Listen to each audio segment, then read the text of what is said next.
Hey everyone, welcome back to another video. So আজকে আমরা দেখব একটা ব্র্যান্ড নিউ সুইচের মধ্যে আপনি কিভাবে ইন্টারফেস ভিলেনে আইপি অ্যাড্রেস কনফিগার করবেন অথবা একটা পোর্টে যেটাকে আপনি ম্যানেজমেন্ট পোর্ট হিসাবে ইউজ করতে চান সেইটাতে কিভাবে আইপি অ্যাড্রেস কনফিগার করবেন। ওকে, সো আমরা দেখব ভিলেনে কিভাবে আইপি অ্যাড্রেস কনফিগার করবেন এবং ইন্টারফেসে কিভাবে আইপি অ্যাড্রেস কনফিগার করবেন। সো সুইচের ইন্টারফেসে আইপি অ্যাড্রেস কনফিগার করতে হইলে প্রথমে যেটা করতে হবে, সো ইন্টারফেসে যাইতে হবে। সো আমার এই টপোলজিতে গিগা 0/2 এটা হচ্ছে আমার পিসির সাথে কানেক্টেড। ওকে, সো আমি আপনাদের দেখানোর জন্য 0/2কে নো সুইচ পোর্ট হিসাবে কনফিগার করলাম। দ্যাট মিনস এই পোর্টটাকে আমি L3 পোর্ট হিসাবে এখন ডিক্লেয়ার করলাম অ্যান্ড দেন আমি এখানে দিচ্ছি আইপি অ্যাড্রেস 192.168.1.1 হিসাবে এটাকে কনফিগার করতেছি, অর এটাকে 100ও করতে পারি, লাইক 100। ওকে, সো 255.255.255.0 আমি একটা /24 এর অ্যাড্রেস ইউজ করলাম। Okay, so do WR। Okay fine. So ইন্টারফেসে নো শাটডাউন দিলাম, অবভিয়াসলি আমাদের ইন্টারফেসটাকে আপ করতে হবে। ওকে, সো আমি এখন কি করলাম, এই সুইচের ইন্টারফেসে একটা আইপি অ্যাড্রেস বসাইলাম। সো সেটা যদি দেখতে চাই আমি যে গ্লোবাল কনফিগারেশন মোডে আসি। ওকে, সো এইখানে আমি কমান্ডটা ইউজ করব ডোশো আইপি ইন্টারফেস ব্রিফ। ওকে, সো দেখেন আমি গিগাবিট ইথারনেট 0/2তে আমি একটা আইপি অ্যাড্রেস কনফিগার করছি, সেটা 192.168.1.100। Okay fine.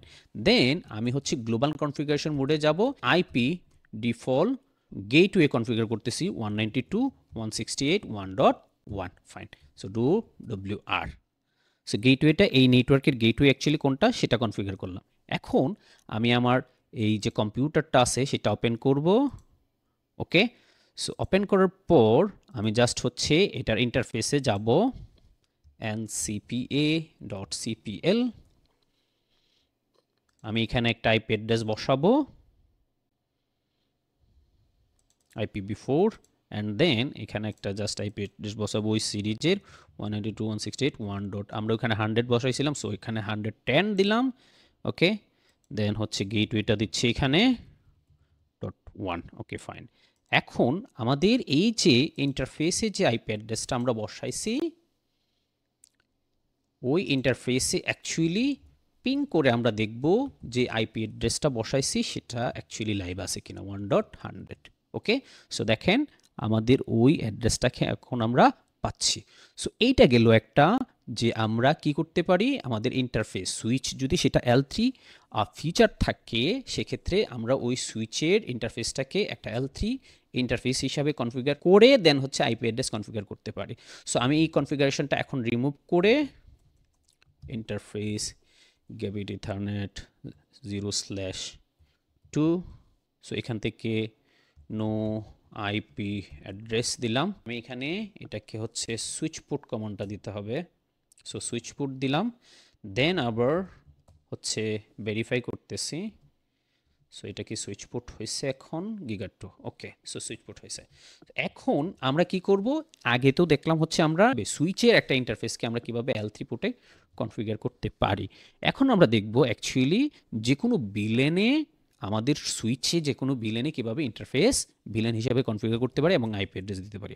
লাইক এই সুইচটাতে কোনো ভিলেন নাই, শুধুমাত্র ভিলেন 1 আছে। সো এই ভিলেন 1-এ যদি আমরা ইন্টারফেস ভিলেন কনফিগার করে একটা অ্যাড্রেস কনফিগার করতে চাই এবং সেটা রিচেবল হয় কিনা সেটা চেক করব। So interface VLAN 1।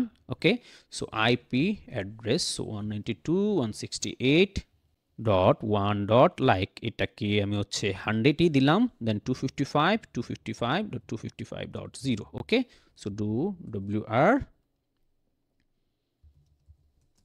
ওকে ফাইন। এখন আমরা সেম এই অ্যাড্রেসটাকে কি করব, আমাদের এই পিসি থেকে পিং করব, পিং করে দেখব অ্যাকচুয়ালি এই অ্যাড্রেসটাকে পিং পায় কিনা 192.168.1.100। সো এটা এখনো পিং পাচ্ছে না, এখন পাচ্ছে। ওকে, সো আমরা দেখলাম আজকে কিভাবে বিলেন ইন্টারফেসে আইপি কনফিগারেশন করতে পারি সুইচের মধ্যে, এবং একটা সুইচের পোর্ট যদি সুইচটা L3 ফিচার থাকে সেটাকে কিভাবে আমরা একটা L3 পোর্ট, দ্যাট মিনস হচ্ছে সুইচ পোর্টের মধ্যে আমরা আইপি অ্যাড্রেস কনফিগার করতে পারি। ওকে, সো নেক্সট ভিডিওতে আমরা দেখব কিভাবে হচ্ছে টেলনেট এসএসএইচ কনফিগার করতে পারি এবং রিমোট অ্যাক্সেস করতে পারি আমাদের ওই সুইচে।